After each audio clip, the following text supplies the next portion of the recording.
Hello students. देखिए, CBSE class 12th का sample paper का एक क्वेश्चन लिखा गया है एमसीक्यू का। ठीक है, इस बार सीबीएसई ने जो सैम्पल पेपर जारी किया है 2024-25 के लिए उसके एमसीक्यू का एक क्वेश्चन है।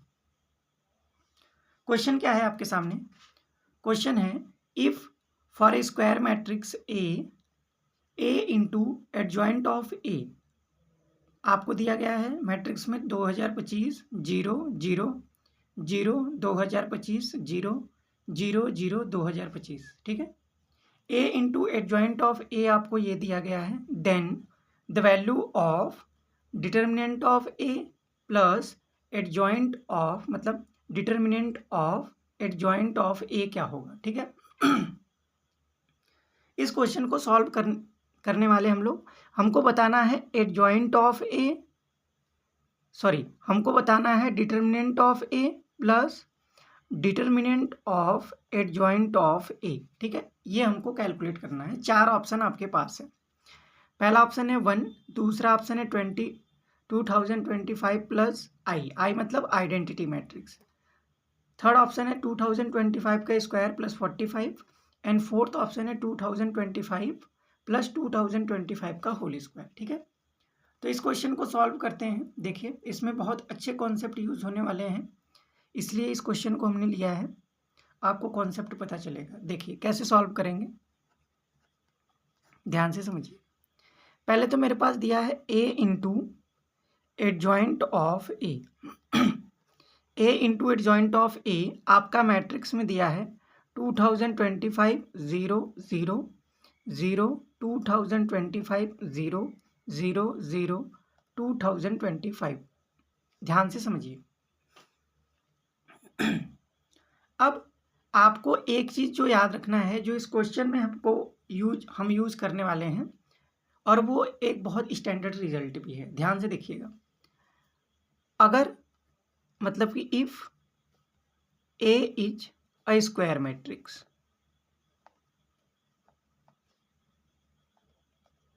Matrix, of order n cross n, मतलब किसी n क्रॉस n का ए अगर स्क्वायर मैट्रिक्स है, मतलब जिसका ऑर्डर n क्रॉस n हो, मतलब n ऑर्डर का हमारे पास एक स्क्वायर मैट्रिक्स है। ठीक है, देन जो आपको एक रिजल्ट याद रखना है, वो रिजल्ट है ए इंटू एडजॉइंट ऑफ ए जो होता है आपका, वो इक्वल होता है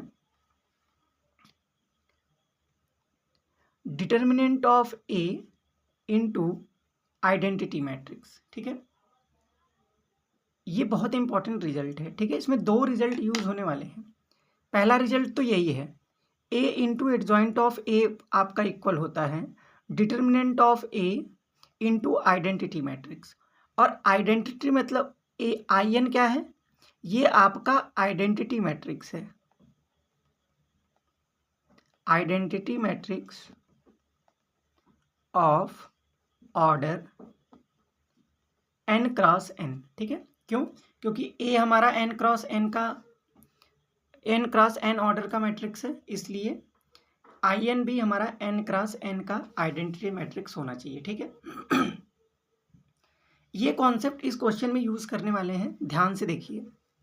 तो a इंटू एडजॉइंट ऑफ ए की जगह हम ये रख सकते हैं, मतलब ये जो वैल्यू दी है a into adjoint of A equal to, ये जो दिखा गया है ये किसके बराबर हो जाएगा, determinant of A into identity matrix. ठीक है, मतलब कि determinant of A into identity matrix किसके बराबर हो जाएगा, ये हो जाएगा आपका 2025 0 0 0 2025 0 0 0 2025। ठीक है, अब एक चीज़ याद रखिए, इसमें हम क्या करते हैं, 2025 को कॉमन ले लेते हैं।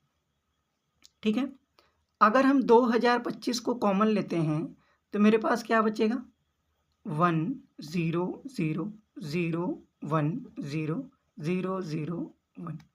और आप एकदम ध्यान से देखिए कि जो मेरे पास 1 0 0 0 1 0 0 0 1 ये जो लिखा गया है, ये हमारे पास आइडेंटिटी मैट्रिक्स है 3x3 ऑर्डर का, ठीक है, ये वाला ये हमारे पास 3x3 का क्या है, आइडेंटिटी मैट्रिक्स। मतलब कि इसको हम ये कर सकते हैं 2025 इंटू I3, ठीक है।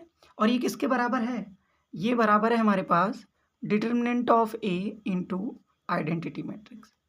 तो अगर हम यहाँ पे कंपेयरिंग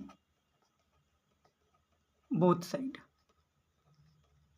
अगर हम दोनों साइड से कंपेयर कर लेते हैं तो आपको ये आइडेंटिटी मैट्रिक्स से कंपेयर हो जाएगा और डिटर्मिनेंट ऑफ ए किसके बराबर हो जाएगा, 2025 के, ठीक है।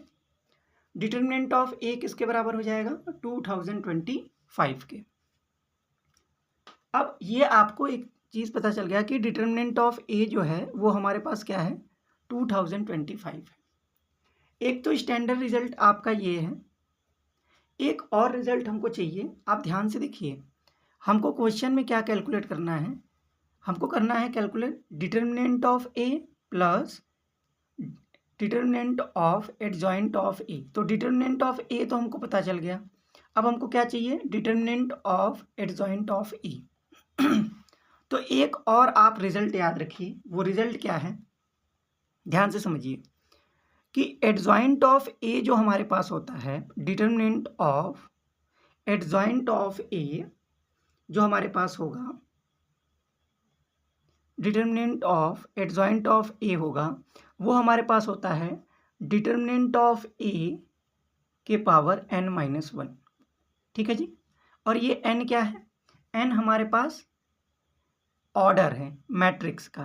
तो यहाँ n की वैल्यू कितनी है, ये n की वैल्यू कितनी है, 3x3 का ये हमारे पास मैट्रिक्स था, तो n की वैल्यू हमारे पास कितनी आ जाएगी, 3। तो हमारे पास अगर इसमें रखेंगे तो determinant of adjoint of A कितना आ जाएगा, ये हो जाएगा डिटर्मिनेंट ऑफ ए के पावर 3-1, ठीक है। n की जगह 3 रख दिया, तो ये मेरे पास क्या आएगा, डिटर्मिनेंट ऑफ ए का स्क्वायर। मतलब कि हमको ये पता चल गया कि डिटर्मिनेंट ऑफ एडजॉइंट ऑफ ए जो है वो कितने के बराबर है, डिटर्मिनेंट ऑफ ए का होल स्क्वायर। और डिटर्मिनेंट ऑफ ए कितना है, 2025। तो ये determinant of adjoint of A कितना आएगा, 2025 का क्या, होल स्क्वायर। लेकिन हमको क्या चाहिए था, हमको चाहिए था determinant of A plus determinant of adjoint of A. तो ये कितना हो जाएगा, डिटर्मिनेंट ऑफ ए कितना है, 2025 plus determinant of adjoint of A कितना है, 2025 का क्या, होल स्क्वायर, ठीक है। तो ये आपका आंसर है, determinant of A plus determinant of adjoint of A किसके बराबर है, 2025 प्लस 2025 का स्क्वायर, ठीक है। तो हम अगर अपना ऑप्शन चेक करें तो हमारे पास जो ऑप्शन है ये तो 1 है, ये नहीं होगा, ये भी नहीं होगा, ये 2025 का स्क्वायर तो है लेकिन 45 इसके साथ ऐड है। तो हमारे पास जो ऑप्शन आ रहा है वो हमारे पास डी ऑप्शन सही है, ठीक है। यही होगा 2025 प्लस 2025 का स्क्वायर, ठीक है। देखिए ये MCQ का क्वेश्चन है, लेकिन इसको डिटेल में समझाने का ये एक मोटो था मेरा कि आपको ये दोनों चीज़ें पता होनी चाहिए थी। ए इंटू एडजॉइंट ऑफ ए होता है determinant of A into identity matrix, और दूसरा जो कॉन्सेप्ट है वो ये है कि डिटर्मिनेंट ऑफ एडजॉइंट ऑफ ए होता है डिटर्मिनेंट ऑफ ए के पावर n-1, और n क्या है हमारे पास, ऑर्डर है, ठीक है। तो आई होप ये क्वेश्चन आपको समझ में आया होगा, ठीक है। और ये कॉन्सेप्ट आप याद रखिएगा, रोज़ आपको MCQ का एक क्वेश्चन मिलेगा। अगर ये आपको वीडियो अच्छा लगे तो आप एक बार लाइक और शेयर कर सकते हैं, ठीक है। चलिए बहुत बहुत धन्यवाद।